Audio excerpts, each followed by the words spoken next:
Good morning students. Last class में हमने KMAP के इंट्रोडक्शन के बारे में डिस्कस किया था। KMAP को वेज डायग्राम के नाम से भी जाना जाता है। KMAP को मॉरिस कार्नोफ के द्वारा डिजाइन किया गया था। KMAP एक पिक्टोरियल और ग्राफिकल मेथड है जिसका यूज करके बूलियन एक्सप्रेशंस को सिंप्लीफाई करने और मिनिमाइज करने तथा सर्किट को रिड्यूस करने के लिए यूज किया जाता है। तो KMAP में information SOP and POS form में होती हैं। SOP की full form sum of product and POS की full form product of sum. तो KMAP जो होता है वह स्क्वायर्स के द्वारा डिजाइन होता है और प्रत्येक स्क्वायर एक मिन टर्म को रिप्रेजेंट करता है। तो स्टूडेंट, आपके माइंड में क्वेश्चन आ रहा होगा कि बूलियन एक्सप्रेशंस को बूलियन थ्योरम का यूज करते हुए भी सिंप्लीफाई किया था, लेकिन स्टूडेंट्स उसमें एक ड्रॉबैक था कि बूलियन थ्योरम या बूलियन लॉ का यूज करके बूलियन एक्सप्रेशन को सिंप्लीफाई किया गया है और लास्ट में जो मिनिमाइजेशन एक्सप्रेशन आता था वह फाइनली नहीं होता था। हो सकता है उसमें और बूलियन एक्सप्रेशंस थ्योरम्स का यूज करके उसको आगे मिनिमाइज कर दिया जाए, लेकिन KMAP एक इम्पॉर्टेंट मेथड है जिसका यूज करके आप बूलियन एक्सप्रेशंस को सिंप्लीफाई कर सकते हो। KMAP का यूज करके 2 to 4 वेरिएबल्स तक के बूलियन एक्सप्रेशंस को इजीली मिनिमाइज किया जाता है। तो आज अपन वेरिएबल्स के लिए KMAP को किस प्रकार डिजाइन किया जाता है उसके बारे में डिस्कस करते हैं। तो सबसे पहले 2 variable KMAP। For n variable KMAP 2 raised to the power n cells are required. आप जितने वेरिएबल्स के लिए KMAP बनाना चाहते हो तो स्टूडेंट्स उसके लिए एक फॉर्मूला यूज में लिया जाता है 2 raised to the power n। n का मीन्स होता है नंबर ऑफ वेरिएबल्स, तो उतने सेल्स की आपको क्या होगी स्टूडेंट रिक्वायरमेंट होती है। टू कंस्ट्रक्ट 2 वेरिएबल KMAP, मैं 2 वेरिएबल के लिए KMAP बनाना चाहता हूँ तो स्टूडेंट फॉर्मूला है 2 raised to the power n। तो n का मीन्स नंबर ऑफ वेरिएबल, कितने वेरिएबल है 2, तो 2 की पावर 2। तो 2 की पावर 2 जो होता है उसको 2 टाइम मल्टीप्लाई किया जाता है तो आपका रिजल्ट आ जाता है 4। मीन्स आप 2 वेरिएबल के लिए जो KMAP बनाओगे उसके लिए कितने सेल्स की रिक्वायरमेंट होगी, 4 सेल्स विल बी रिक्वायर्ड। आपको 4 सेल की रिक्वायर्ड होती है। तो अब इसके लिए KMAP अपन बनाते हैं स्टूडेंट। KMAP जो होता है वो सेल्स या स्क्वायर से मिलकर बनता है। तो सेल और स्क्वायर से आपका ये KMAP बन गया स्टूडेंट। इसमें बॉटम की तरफ A और अप की तरफ B लिखा जाता है। अब अगेन यहाँ पर जो लिखा जाएगा तो यहाँ आ जाएगा आपका B का बार, यहाँ आ जाएगा आपका B, यहाँ पे आ जाएगा आपका A का बार, यहाँ आ जाएगा आपका A। तो जो भी इंफॉर्मेशन होती है वो कॉम्प्लीमेंटेड फॉर्म में भी हो सकती है और अनकॉम्प्लीमेंटेड फॉर्म में भी हो सकती है। कॉम्प्लीमेंटेड फॉर्म में होती है तो उसको A का बार लिखा जाता है और अनकॉम्प्लीमेंटेड फॉर्म में होती है तो उसको ओनली फॉर सिंपल वेरिएबल की तरह लिखा जाता है। तो स्टूडेंट्स, अगर बूलियन एक्सप्रेशंस में आपको कोई एक्सप्रेशन दिया गया है उसका यदि आप KMAP बनाना चाहते हो तो इस KMAP को यहाँ पर फॉलो किया जाता है। तो क्या रिजल्ट होगा, आपकी फर्स्ट रो फर्स्ट कॉलम, तो फर्स्ट रो में आपका क्या A का बार और फर्स्ट कॉलम में आपका क्या B का बार। इसी प्रकार फर्स्ट रो का सेकंड कॉलम, तो फर्स्ट रो है आपका A का बार और आपका कॉलम है B। तो इस प्रकार जब तक फर्स्ट रो के सभी कॉलम कंप्लीट नहीं होते तब तक आपको नेक्स्ट रो में मूव नहीं करना है। इसी प्रकार अब अपन मूव करके नेक्स्ट रो में आएंगे तो रो हो गई आपकी A और कॉलम हो गया आपका B का बार। इसी प्रकार जब आगे अपन मूव करेंगे तो रो है आपकी A और कॉलम हो गया आपका B। तो इस प्रकार यदि आपको बूलियन फंक्शन में बूलियन एक्सप्रेशंस दिए गए हैं तो उनके लिए KMAP को इस प्रकार डिजाइन किया जाता है। आप इनकी वैल्यूज के लिए भी KMAP को डिजाइन कर सकते हैं। तो वैल्यूज को किस प्रकार लिखा जाएगा स्टूडेंट, तो कॉम्प्लीमेंट वेरिएबल की जो वैल्यू होती है वो होती है हमेशा 0 और अनकॉम्प्लीमेंटेड की जो वैल्यू होती है वो होती है हमेशा 1।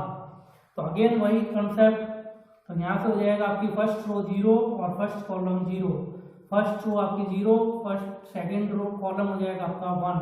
तो फर्स्ट रो के सारे कॉलम कंप्लीट। अब अपन सेकंड रो में आएंगे, सेकंड रो और first column, second row and second column. तो इस प्रकार से इन वैल्यूज को लिखा जाता है।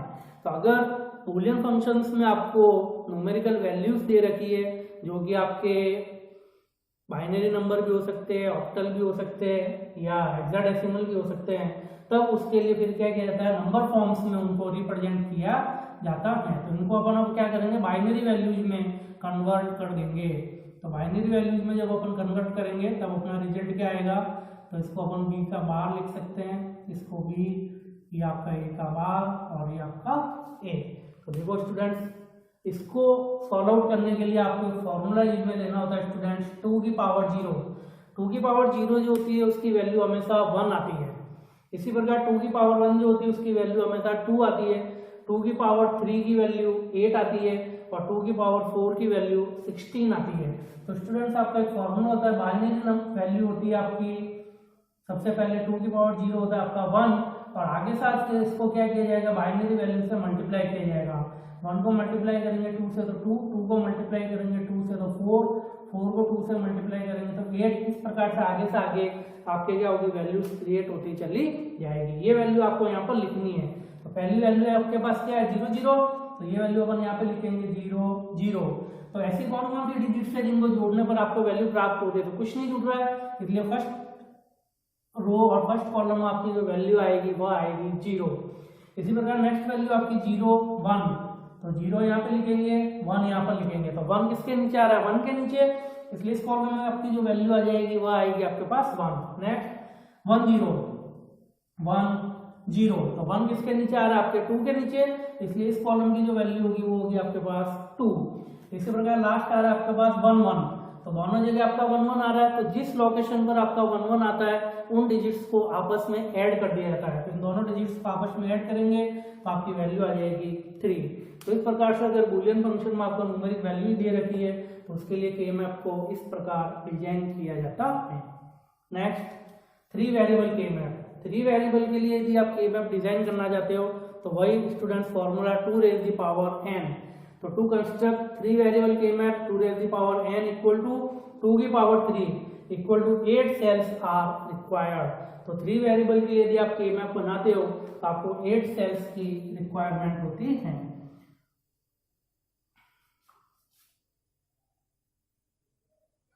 तो वही स्टूडेंट 8 सेल्स के आपके पास रिक्वायरमेंट होगी, तो इधर आ जाएगा आपका बार और ए, और इधर आपकी अब वैल्यू आ जाएगी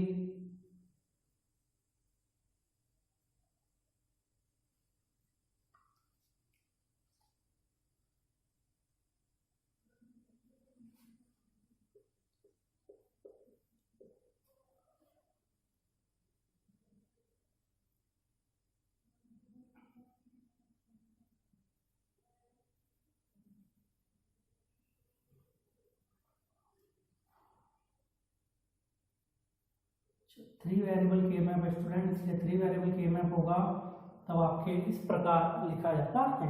तो 3 वेरिएबल्स हो जाएंगे, फर्स्ट वेरिएबल हो गया आपका ए और अनदर 2 वेरिएबल हो गया आपके बी सी। तब वो वैल्यू यहाँ पे लिख दी जाएगी बी बार सी बार, बी बार सी, बी सी और बी सी का बार। तो ये वैल्यू जो आती है स्टूडेंट्स, ये आपके ट्रुथ टेबल से आती है। ट्रुथ टेबल में अपन जो वैल्यू लिखते हैं उसी प्रकार लिखते हैं 0 0 0 1 1 0 एंड 1 1। इसमें 2 टाइम 0 आते हैं 2 टाइम 1 और 1 टाइम 0 1 टाइम 1 आता है। तो वही स्टूडेंट्स अपन ने यहाँ पर लिखा है 2 टाइम 0 0 1।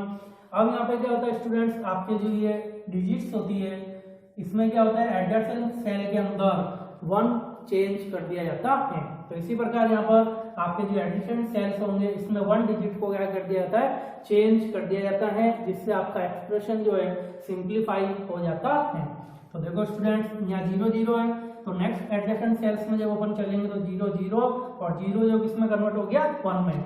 अगेन अगर अपन इस एडजेसेंट सेल्स की बात करते हैं तो ये जो 0 किसमें कन्वर्ट हो गया 1 में, और ये जो 1 है वो किसमें कन्वर्ट हो गया आपका 0 में। तो ऐसा नहीं होगा क्योंकि ये दोनों डिजिट चेंज हो रही है, इसलिए यहाँ पर आपकी जो वैल्यू आएगी वो आएगी आपके पास 1 1, और लास्ट में फर्स्ट डिजिट आपकी 1 रहेगी और लास्ट डिजिट आपकी हो जाएगी 0। इसलिए यहाँ पर देखो 1 आपका 1 रह गया और 1 डिजिट जो आपके क्या होगी 0 के अंदर चेंज हो गई है। तो स्टूडेंट आपको रटने की जरूरत नहीं है, ओनली 1 डिजिट को आपको चेंज करना है और as it is truth table वाली वैल्यू आपको यहाँ पर लिखनी है। और वही कॉम्बिनेशन आपको बनाना है, first row first column, first row second column, first row third column और first row fourth column.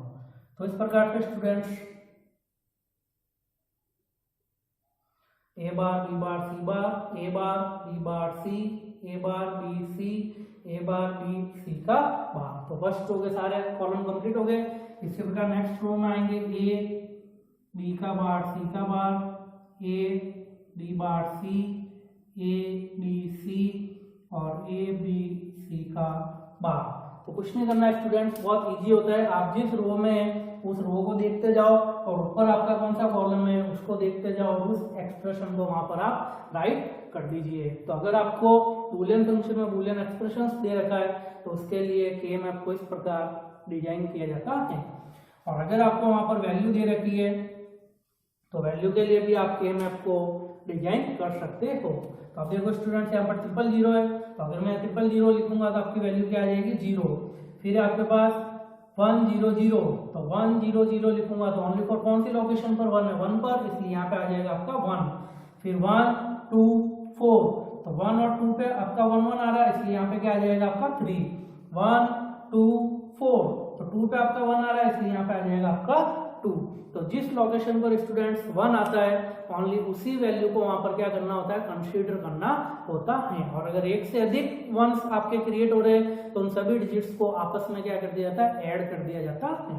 Next 0 0 1 means 1 2 and 4, तो 4 पर आपका 1 आ रहा है तो यहाँ आ जाएगा आपका 4। 1 2 4, तो 1 और 4 पे आ रहा है इसलिए आपका आ जाएगा 5, तो 1 और जुड़ जाएंगे। नेक्स्ट 1 2 4, तो 1 2 3 और 4 कितना हो जाएगा 7। 1 2 4, तो 4 और 2 कितना हो जाएगा स्टूडेंट 6। तो इस प्रकार 3 वेरिएबल्स के लिए आप के मैप को डिजाइन कर सकते हो। Next 4 variable K map, to construct 4 variable K map to raise the power n, n का मीन्स नंबर ऑफ वेरिएबल, तो 4 वेरिएबल से तो 2 की power 4 equal to 16 cells are required. तो 4 वेरिएबल के मैप के लिए अपन को 16 सेल्स की रिक्वायरमेंट होती है।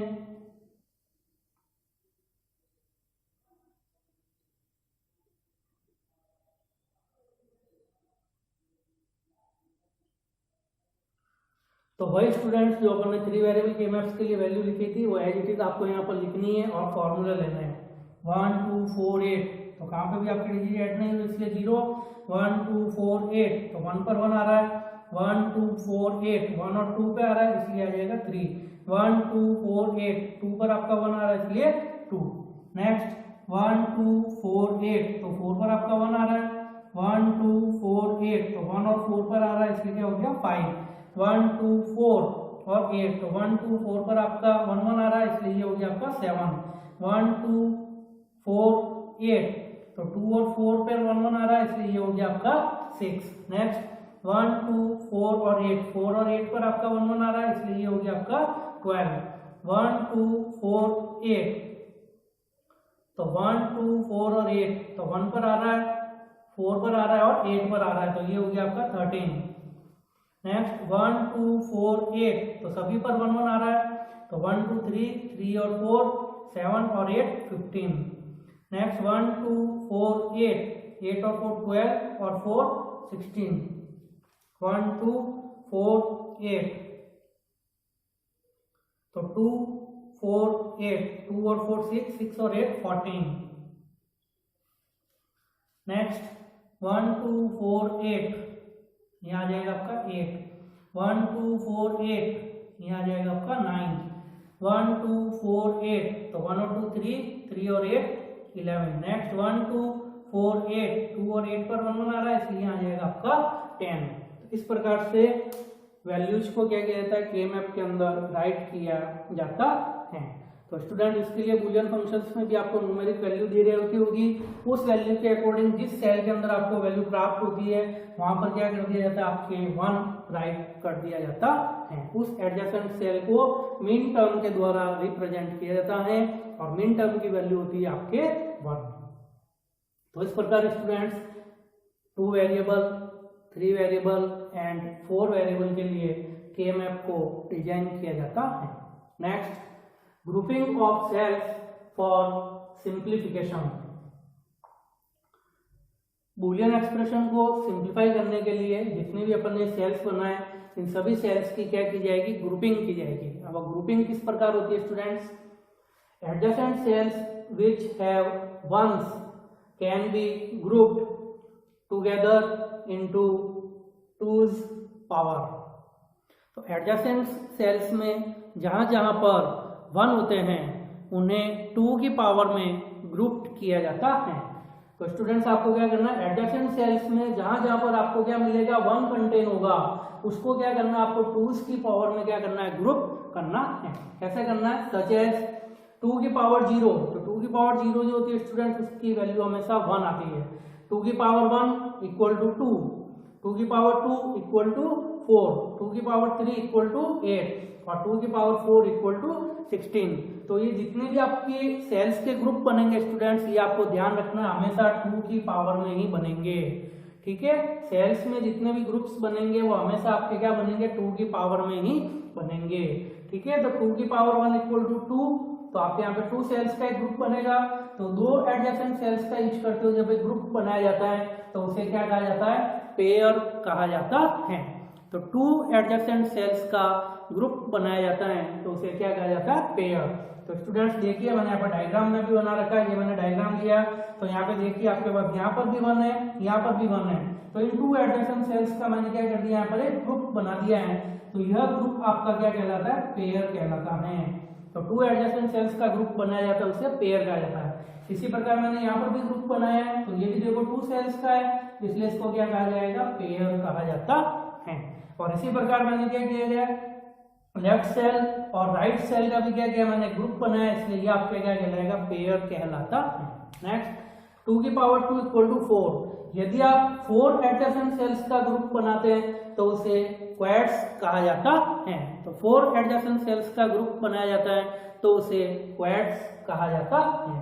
तो देखिए स्टूडेंट, डायग्राम्स में मैंने बनाए, ये देखिए 1 1 1 1, तो 4 एडजेसेंट सेल्स है, इन 4 एडजेसेंट सेल्स का यहाँ पर क्या हो गया, ग्रुप क्रिएट हो गया है। ये ग्रुप आपका क्या कहलाएगा, क्वाड्स कहलाता है।